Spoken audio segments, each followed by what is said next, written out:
मी तुझ्या घरी येणार आहे. हो, तुझ्या घरी. पण त्याआधी तुला एक गोष्ट करावी लागेल. आजचा संदेश अत्यंत विशेष आहे. कारण आज आपण अशा एका गोष्टीबद्दल बोलणार आहोत, जी केल्यावर स्वामींची कृपा तुमच्यावर, तुमच्या घरावर नेहमी आणि कायम राहील. अनेक भक्त विचारतात, स्वामी आमच्या घरी कधी येतील? स्वामींचे आशीर्वाद आम्हाला कसे मिळतील? परंतु स्वामी सांगतात, मी प्रत्येकाच्या घरी येतो, पण मला ओळखणारे लोक फार कमी असतात. हो भक्तांनो, स्वामी तुमच्या घरी येऊ शकतात, किंबहुना ते आले देखील असतील. पण त्यासाठी तुम्हाला आधी ही गोष्ट करावी लागेल. जर तुम्ही ही गोष्ट मनापासून केली, तर तुमच्या घरात सुख, शांती आणि समाधान नक्की होईल. माणसाने देवाला शोधायची गरज नाही. देव स्वतः त्याच्याकडे येतो. पण देव कोणाकडे येतो बरं? ज्यांचे मन स्वच्छ आहे, ज्यांच्या घरात प्रेम आहे, ज्यांच्या मनात द्वेष नाही. स्वामी सांगतात, जर तुम्हाला माझी कृपा हवी असेल, तर आधी तुमचे मन स्वच्छ करा. कारण मंदिर स्वच्छ असेल तर देव तिथे राहतो. त्याप्रमाणे मन स्वच्छ असेल तरच स्वामी तिथे राहतात, तरच स्वामी तिथे वास करतात. स्वामी तुमच्या घरी येण्यासाठी तुम्हाला फक्त एक गोष्ट करायची आहे. ती म्हणजे मनात कोणाबद्दल द्वेष ठेवू नका.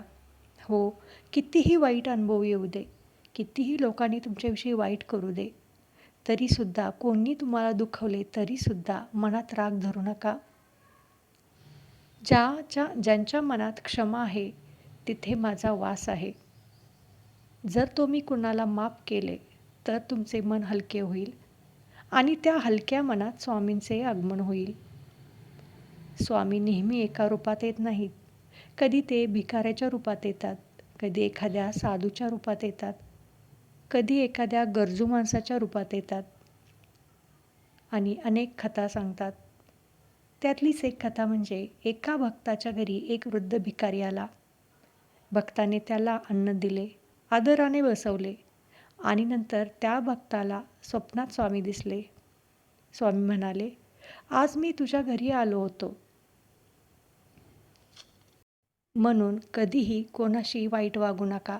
येणाऱ्या घरी माणसाचं आदरातिथ्य करा. कारण कोणाच्या रूपात स्वामी आपल्या घरी येतील हे आपल्याला ठाऊक नसते. जेव्हा स्वामी तुमच्यावर प्रसन्न होतात, तेव्हा काहीही संकेत देतात.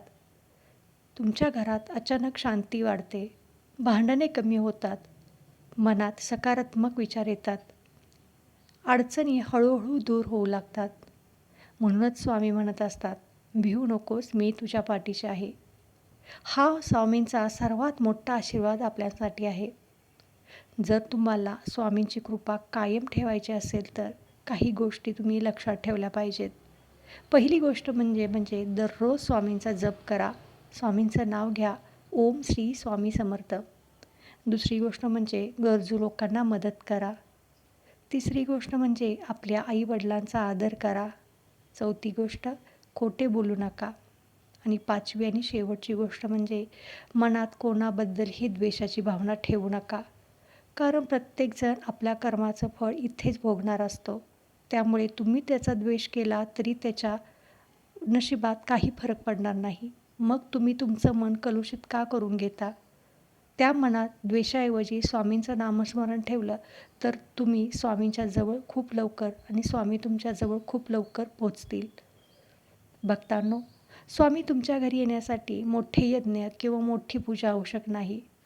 स्वामींना फक्त आणि तुमचे निर्मळ मन हवे असते.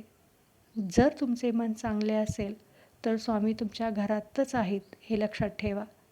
स्वामी बाहेर नाहीत, हे तुमच्या मनात आहेत. म्हणून आजपासून फक्त एक संकल्प करा, कुणालाही दुखवणार नाही, माझं मन नेहमी स्वच्छ ठेवणार आणि रोज स्वामींचं नामस्मरण करणार, प्रत्येक कर्तव्य प्रामाणिकपणे पूर्ण करणार. मग ते घरातील असो किंवा कामाच्या ठिकाणी असो. कुणाबद्दलही द्वेषाची भावना ठेवणार नाही. कारण द्वेष हा माणसाला आतून जाळतो. प्रेम हे माणसाला आतून मजबूत करते. म्हणून स्वामी सांगतात, द्वेष पसरवण्यापेक्षा प्रेम पसरवा, जेणेकरून तुम्ही स्वतःचं पण कल्याण कराल आणि दुसऱ्याचं पण कल्याण कराल. व्हिडिओ आवडला असेल तर कमेंटमध्ये श्री स्वामी समर्थ लिहायला विसरू नका आणि सबस्क्राईब करायला देखील विसरू नका. धन्यवाद.